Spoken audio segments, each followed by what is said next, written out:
یہاں تک کہ وہ تلوار آپ کے سر اقدس تک پہنچی جس نے آپ کو اپنے ہی خون میں گلتا کر۔ امام حسین علیہ السلام جب اس حالت میں تھے تو سرکار نے اس سے فرمایا تھا کہ تو کچھ نہ کھا پائے گا، نہ پی پائے گا، اور خدا تجھے ظالموں کے ساتھ محشور ہے۔ شہادت کے بعد مالک بن نصیر آپ کی برنس لے کر چلا گیا تو اس کا اثر یہ ہوا کہ ساری زندگی فقیر رہا، یہاں تک کہ مختار علیہ الرحمہ کی فوجوں نے اسے گرفتار کیا اور مختار کے حکم سے اس کے ہاتھ پاؤں کاٹ کر چھوڑ دیا گیا، شدید تکلیف سے تڑپ تڑپ کر واصل جہنم۔ مالک بن نصیر نے کہا کہ میں کچھ بھی لے کے نہیں آیا، میں نے تو فقط اپنے امیر ابن زیاد کی اطاعت کی ہے اور اپنی بیعت پہ وفاداری کا ثبوت پیش کیا ہے۔ جناب شاہ نے اس کا جواب دیا، تو نے اپنے رب کی معیشت اور اپنے نفس کی ہلاکت پہ اپنے رہبر کی اطاعت کی، یہ فعل حرام انجام دیا، تو نے ذلت اور رسوائی اور جہنم کی آگ کو حاصل کیا، کیونکہ خداوند متعال فرماتا ہے ہم نے ان کو گمراہوں کا پیشوا بنا دیا جو لوگوں کو جہنم کی طرف بلاتے ہیں، اور قیامت کے دن ایسے بے کس ہوں گے کہ ان کو کسی طرح کی مدد نہ دی جائے، یاد رکھ وہی تیرا پیشوا ہے۔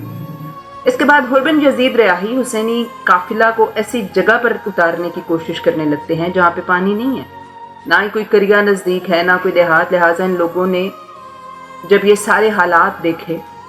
مولا کے لشکر نے فرمایا کہ ہمیں یہیں پہ چھوڑ دو، ہم اس قریبی کریا میں چلے جائیں گے جسے نینوا کہتے ہیں، قریبی دیہات غازریہ چلے جائیں گے، کسی دوسرے کریا میں جانے دو۔ لیکن حر نے تمام تر پیشکشوں کو مسترد کیا اور کہا نہیں، خدا کی قسم ایسا کرنے پہ قادر نہیں ہوں، یہ شخص میرے پاس جاسوس بنا کے بھیجا گیا ہے۔ اس بے ادبی پر زہیر ابن کین امام علیہ السلام سے مخاطب ہو کے کہنے لگے، اے فرزند رسول، ان لوگوں سے ابھی جنگ آسان ہوگی بنسبت ان لوگوں کے جو ان کے بعد آئیں گے۔ قسم ہے مجھے اپنی جان کی، اور اس کے بعد ہماری طرف اتنے لوگ آئیں گے کہ جن کا اس سے پہلے ہم سے کوئی سابقہ نہ ہوا ہوگا۔ زہیر کے یہ جملے سن کر امام علیہ السلام نے ان سے یہ تاریخی جملہ ارشاد فرمایا جو ان کے ساتھ سابقہ بزرگوں کی سیرت کا بیان بھی ہے۔ آپ فرماتے ہیں، ما کنت لعبد عنہم بالقتال، میں ان سے جنگ کی ابتدا کرنا ہی نہیں چاہتا۔ اس پر زہیر ابن کین کہتے ہیں، تو پھر اس کی اجازت فرمائیں کہ ہم اس دور اور اس کریا کی طرف چلیں جہاں پہنچ کر پڑاؤ ڈالیں، کیونکہ وہ کریا سرسبز شاداب ہے اور وہ دریائے فرات کے کنارے ہیں۔ اگر ان لوگوں نے ہمیں روکا تو ہم ان سے نبرد آزمائی کریں گے، کیونکہ ان سے نبرد آزما ہونا آسان ہے بنسبت ان لوگوں کے جو ان کے بعد آئے۔ اس پر امام علیہ السلام نے پوچھا، کون سا کریا؟ زبیر نے کہا کہ اس کا نام عقر ہے۔ امام علیہ السلام نے ان سے فرمایا، خدایا میں عقر سے تیری پناہ مانگتا ہوں۔ پھر آپ نے وہیں اپنے قافلے کو اتارا، نہر الکما کے پاس خیام لگانے دیا اور حکم ہوا جناب عباس کو کہ بچوں اور مستورات کے خیام کو نہر کے قریب لگاؤ تاکہ اس بے آب و گیا صحرا اور ویران میدان میں تپتے سورج سے بچاؤ کے لیے ہوا کی نمی میسر آ سکے۔ تاریخ کہتی ہے یہ شب جمعہ 2 محرم 61 ہجری کا دن جناب حضرت عباس حکم امام سے خیمے لگاتے ہیں، اور تاریخ کہتی ہے کہ سرکار وفا درود پڑھ پڑھ کے خیام کی تنابیں گاڑ رہے تھے، مستورات کے لیے اور بچوں کے لیے خیام بنائے جا رہے۔ الامان الامان، یہ وہی کریا ہے جہاں پہ آج جناب سکینہ بنت الحسین اپنے چچا کردگار وفا جناب حضرت عباس کی گود میں زمین کربلا پہ اترے، ایک شہزادی کے روپ میں اترے۔ پاس حضرت علی اکبر بھی ہیں، جناب امیر قاسم بھی ہیں، سرکار اونو محمد بھی ہیں، جناب حضرت عباس بھی ہیں، اور بابا کا سینہ بھی حاضر ہے۔ تاریخ گواہ ہے کہ آج جو خیام حضرت عباس نے درود پڑھ پڑھ کے لگائے، چند دن کے بعد امت نماز پڑھ پڑھ کے انہی خیام کو آگ لگا دے گی۔ ان مستورات کے پردے کا انتظام کرنے والے حضرت عباس ہیں کہ چند دن بعد جن کے سر نیزوں کی انیوں سے زخمی ہوں گے، کیونکہ مستورات اہل بیت اپنی ردا اتارنے پہ آمادہ نہیں۔ یہی وہ کریا ہے جہاں پہ 9 بھائیوں کے سر بریدہ لاشوں سے جناب حضرت زینب عالیہ خاموشی سے گزر رہے۔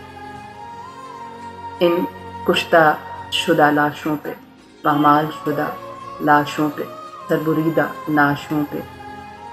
بیان کرنے کی اجازت نہیں۔ جناب حضرت سکینہ اسی قریے سے، اسی زمین سے ایک قیدن کے روپ میں، ایک اسیر کے روپ میں یتیم ہو کے کوفے کی جانب سوار کروائی جائے۔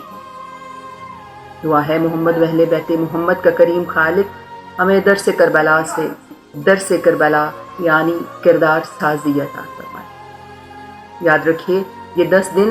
یہ 1 مہینہ، یہ 2.5 مہینے، یہ حرمت کے مہینے، میری اور آپ کی سیرت اور کردار نگاری کے مہینے،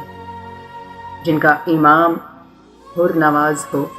جن کا امام حر ساز ہو، جو لعنت اللہ کو لمحے بھر میں علیہ السلام کر دے، اسی کے درسگاہ میں اگر ہم خالی ہاتھ اٹھ کے آتے ہیں تو یہ مجالس ہمارا کچھ نہیں بنا رہے۔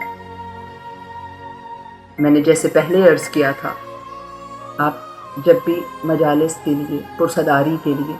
امام بارگاہوں میں جاتے ہیں تو بارگاہ کے دروازے پہ پہلا سلام وقت کے امام کو کیجیے،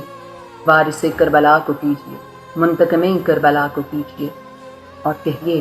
اے میرے وقت کے امام، آپ کی جد کا پرسہ دینے آئے۔ جب فرش عزا پہ بیٹھیں ادب ملحوظ خاطر ہو، کیونکہ میرا اور آپ کا یقین کامل ہے کہ فرش عزا پہ وارث عزا آتے ہیں۔ اس طریقے سے بیٹھیے جیسے پنجتن کی محفل ہو، آپ اپنی نگاہوں سے دیکھ رہے ہیں، وقت کا امام آپ کے سامنے ہے۔ ایسے مت بیٹھیں کہ جیسے آپ کوئی قصہ کہانی سننے اور لمحے بھر کو رونے رلانے آئے۔ ان سب مجالس میں جو کردار سازی ہے وہ کیا ہے؟ منبروں پہ جو علماء حق آپ کو درس کربلا، سیرت امام حسین، سیرت جناب شریکت الحسین آپ کو بتاتے ہیں، اس کے بعد کوشش کیجئے کہ جب آپ ہر مجلس کے بعد اٹھ کے گھر جائیں تو رات کو جب سونے لگیں تو ایک بار اپنے وقت کے امام کو اپنے روبرو حاضر و ناظر جان کے اپنے کردار میں کوئی ایک تبدیلی محسوس کیجئے جو مجلس کے سننے کے بعد آپ کے کردار میں رونما ہو۔ اگر آپ پاتے ہیں کہ آپ کے کردار میں کوئی تبدیلی نہیں آئی ہے تو باخدا آپ کربلا کے کسی کام نہ آ سکتے۔ اس کا آسان طریقہ یہ ہے کہ اپنے وقت کے امام سے روزانہ ایک عہد باندھیے۔ جب آپ مجلس میں جاتے ہیں، سرکار میں گنہگار ہوں مگر میری ایک عادت ہے، میں جھوٹ بولتا ہوں یا غیبت کرتا ہوں، یا میری بہنیں جو ہیں ہم بے پردہ ہیں، یا ہم اپنے پردے کو شرعی طور پہ اس کی حفاظت نہیں کرتے، کوئی ایک گناہ، سرکار یہ گناہ مجھ میں موجود ہے، میں آپ کو حاضر و ناظر جان کے آج اس گناہ کو چھوڑنا چاہتا ہوں، مولا میری مدد کریں، مجھے توفیق عطا فرمائیں اور مجلس حسین کے بعد میرے کردار میں ایسی تبدیلی آئے کہ میں اس گناہ کو چھوڑ دوں، تو آپ یقین کامل رکھیے کہ سرکار آپ کی مدد فرمائیں گے اور رفتہ رفتہ کربلا آپ کے کردار کو حسینی کردار بنا دے گی۔ یہی درس کربلا ہے، کیونکہ کربلا رسم نہیں ہے، کربلا عزم کا نام ہے۔ مجھے اور آپ کو اپنے وقت کے حسین کے ہر روز عصر کے وقت ادا کیے جانے والے اس جملے کا، اس استغاثے کا جواب دینا ہے۔ جب آپ کے وقت کے امام تنہائی کے عالم میں قبضہ تلوار پہ پیشانی رکھے حل من ناصر ینصرنا کی صدا بلند کرتے ہیں تو آپ کے وقت کا حسین آپ کو آپ کے وقت کی کربلا کی طرف بلا رہا ہے۔ وقت کی کربلا کی جانب جانے کے لیے کردار کا پیمانہ یہ ہے کہ آپ حسینی کردار، حسینیت کو اپنے کرداروں میں ڈھالنے کے لیے، جناب حضرت زینب عالیہ کی تعلیمات کو اپنے کرداروں میں لانے کے لیے ان مجالس سے بہتر کوئی درس نہیں۔ شرط یہ ہے کہ مجالس میں حق بیان کرنے والے۔ پروردگار عالم میرا اور آپ کا حامی و ناصر ہو، ہمیں محمد و اہل بیت محمد کے طفیل ہمارے اعمال و کردار اس قابل ہو جائیں کہ ہم اپنے وقت کے امام کے لشکر میں شمولیت اختیار کر سکیں۔ وما علینا الا البلاغ المبین۔